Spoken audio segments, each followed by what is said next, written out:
Now, on top of this, he is highly intelligent. As one brother said, he may be evil, wicked, murderous, but he's not stupid. He's highly intelligent. In fact, think about this. The fact that he was once in the truth makes him more intelligent in a sense, or we could say clever, because he has knowledge of having been in the truth. John 8:44, he did not stand fast in the truth, but he was in the truth. Now, to illustrate how this makes him more dangerous, think about a few of the false brothers during World War II who left the truth and joined the Nazis in persecuting the brothers in the truth. They had knowledge of who were taking the lead. They knew where they lived. They knew the strategy that was being utilized. See, they were more dangerous, weren't they? Well, the same with Satan. 2 Corinthians 11:14 says, Satan keeps disguising himself as an angel of light. Now, it's very easy for him to pretend to be what he used to be. So that makes him more dangerous. We read he was hurled out of heaven, and that denotes thrown with great force. So that undoubtedly added to his great anger. But also, think about this. The tremendous reduction of his sphere of movement adds undoubtedly to his great anger. Before being cast out of heaven, apparently he had access to the vast, vast physical, spiritual heavens. But now, confined to the vicinity of this little tiny earth. And if you think about it, not only does that make him mad, it makes him more dangerous, doesn't it? Before being cast out of heaven, undoubtedly, he would try to turn away the angels part of the time. He would try to turn away humans, see. He was divided in his attention. But now we have his undivided attention, don't we? If you say so, Stephen. Well, we're watching governing body member Stephen Lett at the 2021 annual meeting giving the talk, We Can Be Victorious Over Satan's Attack. It seems the purpose of this talk is to terrify Jehovah's Witnesses regarding the ultimate monster under the bed, Satan, the devil. Stephen Lett here using some very vivid language to paint this picture of Satan as this ever-present monster who's out to get Jehovah's Witnesses. There were two things in this particular clip that we've just seen that really stood out for me. I found it interesting when Stephen said, think about a few of the false brothers during World War II who left the truth and joined the Nazis in persecuting the brothers in the truth. They had knowledge of who were taking the lead.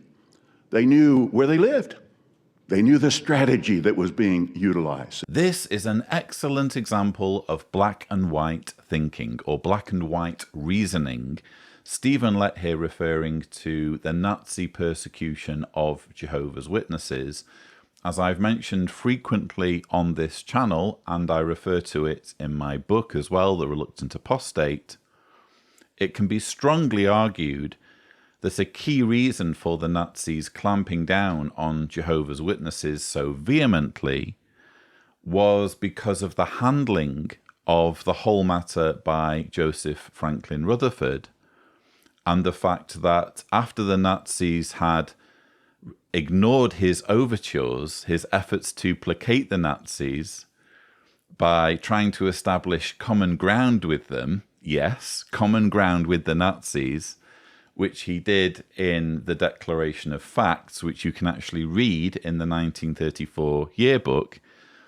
After those efforts had fallen on deaf ears, Rutherford orchestrated a campaign against Adolf Hitler and got Jehovah's Witnesses worldwide to write letters to the Nazis complaining about the persecution and essentially threatening the Nazis. And this predictably had the effect of making the Nazis even more incensed against Jehovah's Witnesses than they would have been.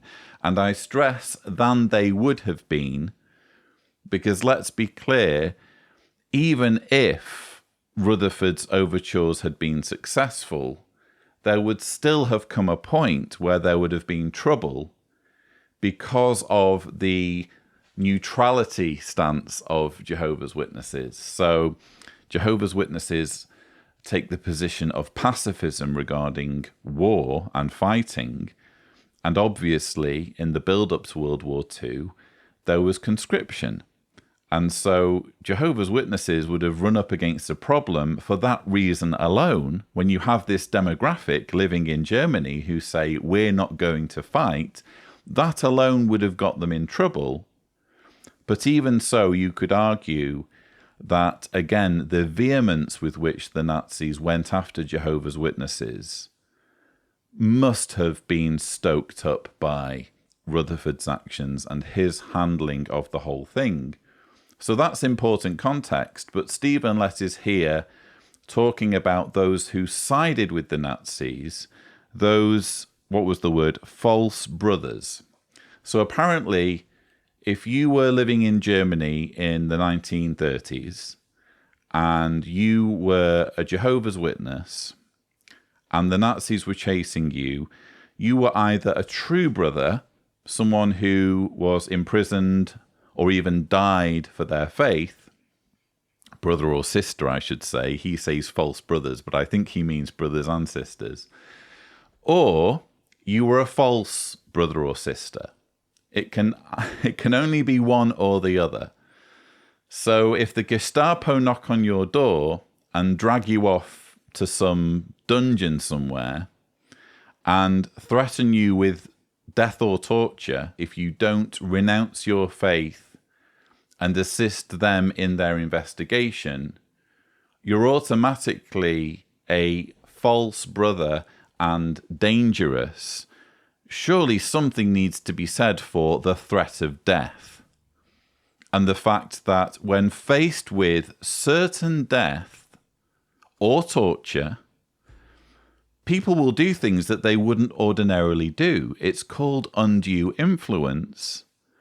And isn't it ironic that an organization that does threaten people with death for not doing as they say or for not following the organization is pointing to people who buckle under a similar threat and describing them as dangerous, portraying these individuals as though they have deliberately set out to be treacherous, to betray their brothers and sisters.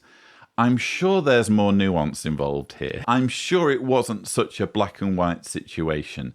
I'm sure there were many shades of grey in between, and witnesses who were genuinely torn and didn't want to cave in, but who were just frightened, who were just scared.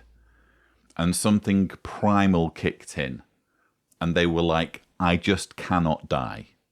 Whatever happens, I cannot die. So if I have to help the authorities, I'm going to help the authorities. To be portraying these individuals as dangerous, as devious, as though what they did was premeditated, it's overly simplistic, it's making a sweeping generalization, and it's disingenuous. Frankly, Stephen Lett wants to have it both ways. He wants to be able to point to the faithful record of Jehovah's Witnesses in Nazi-occupied Europe during the Second World War. He wants to imply that if you were a Jehovah's Witness living in that time, for the most part, you were faithful and therefore an example to future generations. And at the same time, he is reluctantly admitting the fact, which is that not everybody stayed faithful. Some did renounce their faith. But rather than accepting the nuance of the situation and the incredible pressure that people were facing at that time, he's just brushing the whole thing off by saying, well, these were false brothers. These people were dangerous. They were bad apples. We were best rid of them. I wasn't around back then. Neither was Stephen Lett. But regardless, I'm sure the situation wasn't that simple. And then you have Stephen Lett talking about Satan and the angels being confined to our planet.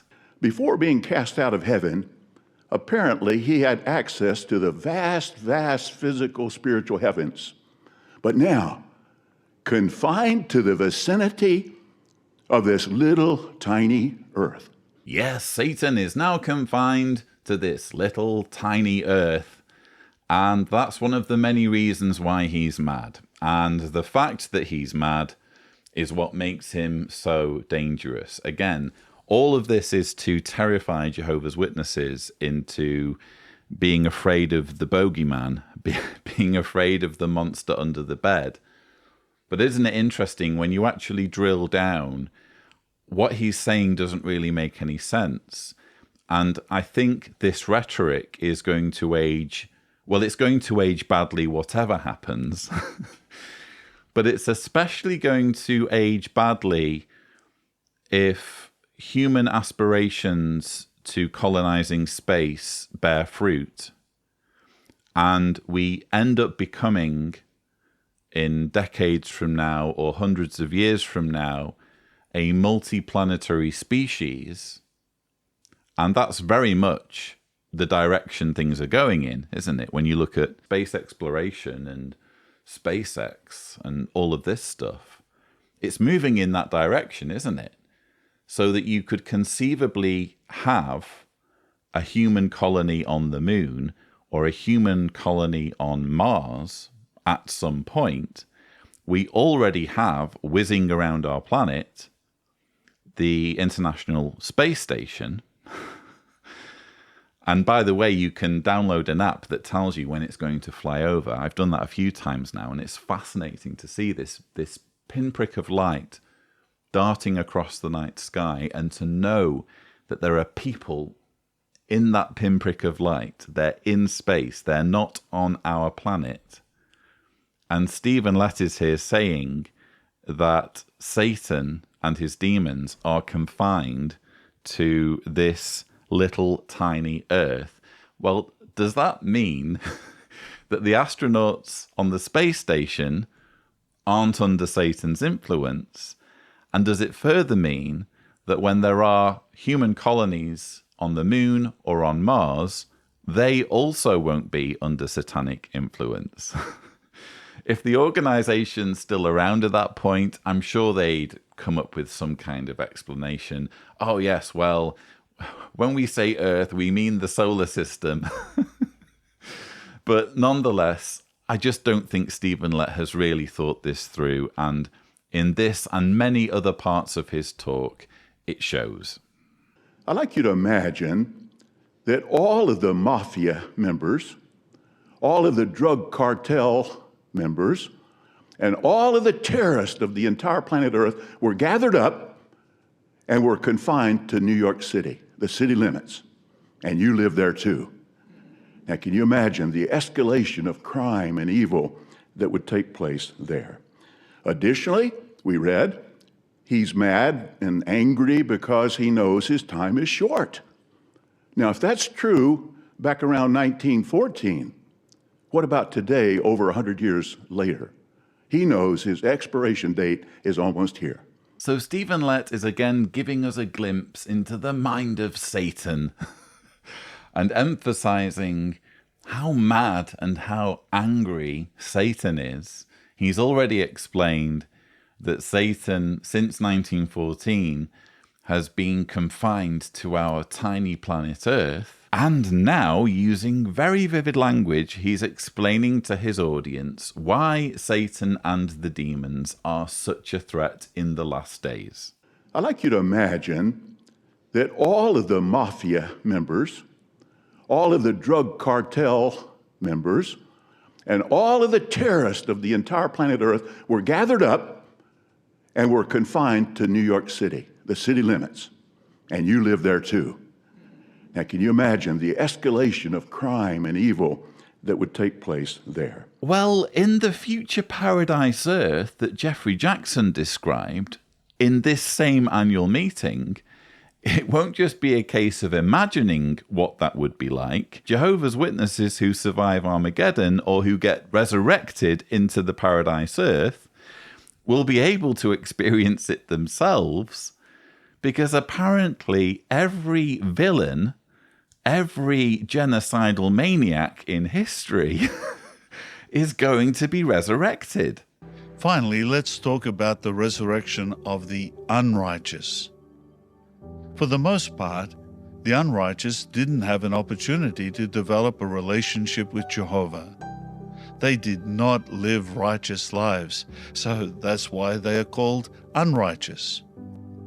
When these unrighteous ones are resurrected, are their names written in the book of life? No. But their being resurrected gives them an opportunity to have their names eventually written in the book of life. These unrighteous ones will need a lot of help. In their former life, some of them practiced horrible, vile things. So they'll need to learn to live by Jehovah's standards. So in my rebuttal to this part of the annual meeting, thumbnail here to the sushi, if Tibor is gracious, I was joking about the resurrected BG, because to me it looked like it was a BG, the guy with the beard. But in actual fact, the guy with the beard, it seems, was a conquistador. So you see, maybe Tibor can overlay the image there. You see him in his armor, along with various other individuals who make up the unrighteous. And then later on, you see him on his horse with his sword, about to bludgeon a woman holding a baby. And interestingly, when you look up conquistadors and the history of conquistadors, there were some really horrific atrocities committed by these individuals. And obviously they weren't the only ones at this period in history, or indeed other periods in history, who committed atrocities. There have been atrocities all throughout history.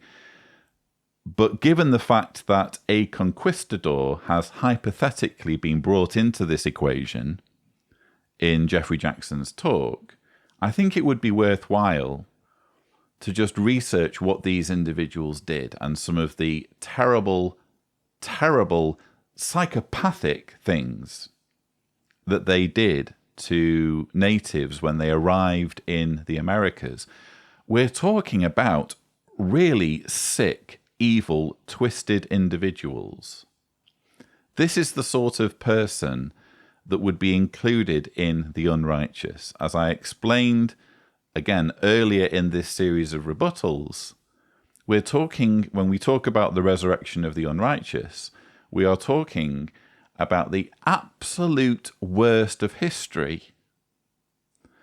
Osama bin Laden, Joseph Stalin, Adolf Hitler, and I actually asked, or I expressed uncertainty in my rebuttal as to whether Hitler would get a resurrection. And one or two in the comments said, I'm sure it's been said that Hitler wouldn't get a resurrection. I've still not seen a single quote from Watchtower literature that writes off the possibility of Hitler being resurrected, even though he persecuted and killed Jehovah's Witnesses. What we heard Jeffrey Jackson say in that clip is that the unrighteous didn't have an opportunity to develop a relationship with Jehovah. That's what makes you an unrighteous person. You can do unspeakable things and get a second chance if you didn't have an opportunity to develop a relationship with Jehovah, which means, as I explained earlier, that someone like one of the worst of the conquistadors, someone like Hitler or Stalin, someone like Osama bin Laden, someone like Genghis Khan, has a better chance of resurrection than me, than anyone who speaks out against the organization, who develops a relationship with Jehovah and then walks away from the Jehovah's Witness religion. We are classed as worse than the worst monsters of history. And then Stephen Lett comes along later on in the same annual meeting talking about Satan and the demons, and he uses the analogy, well, just imagine all of the mafia members, all of the drug cartel members, and all of the terrorists of the entire planet Earth being confined to New York City. Well, isn't that pretty much what the future paradise Earth is going to be? Bear in mind that usually when these especially evil people were around, they were the only one of their generation. So around the time of Genghis Khan, you had Genghis Khan. Around the time of the conquistadors, you had the conquistadors. Do you know what I'm saying? What they're going to have in this supposed paradise Earth, this supposed new world, is all of these people living simultaneously on the same planet, able to potentially collaborate with each other. This paradise Earth, if you think about it, just gets more and more messed up the more you ponder it. So you add it all up. His anger is truly, really white hot, you could say. And he has hordes of demon helpers. That makes him more dangerous too. Do you think it would be possible for a demon to block one of Jehovah's good angels? Well, be careful how you answer that. Daniel chapter 10, verse 13, talks about the demon prince of Persia blocking for 21 days Jehovah's good angel.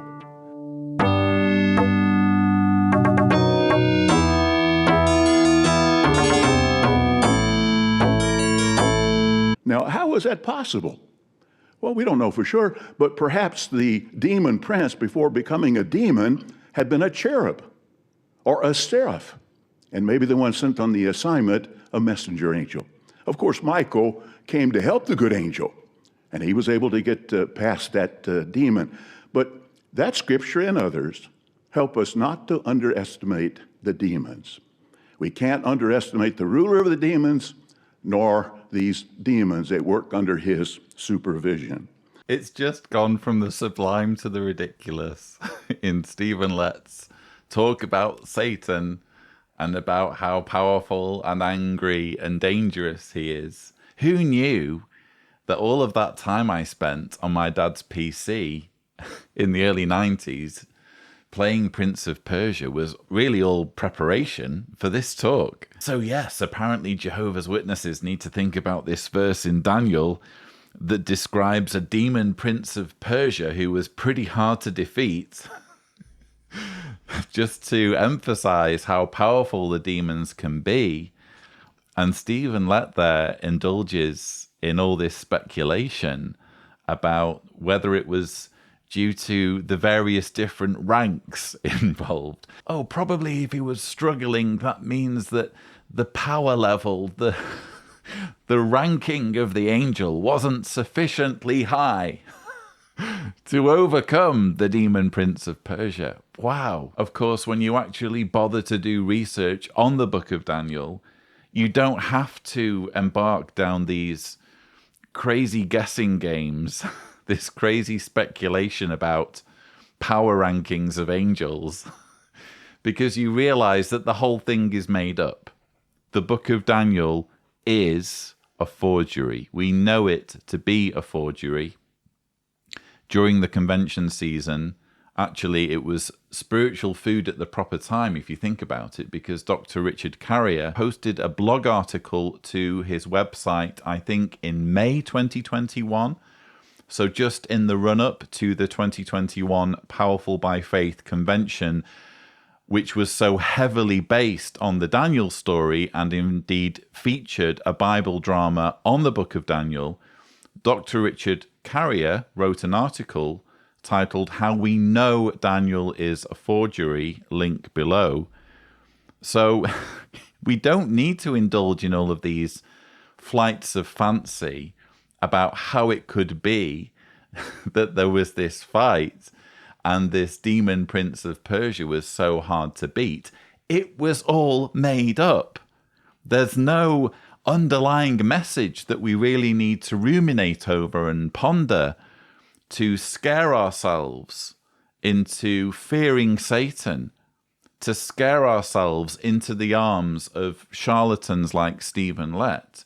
It was all just made up. And because Stephen Lett, quite apart from being a bumbling idiot, is also uneducated and speaking about stuff where he hasn't bothered to do research outside of his incredibly blinkered, literalist, fundamentalist worldview, of course he's going to completely ignore what scholars say about the book of Daniel, and where appropriate, use it to manipulate people.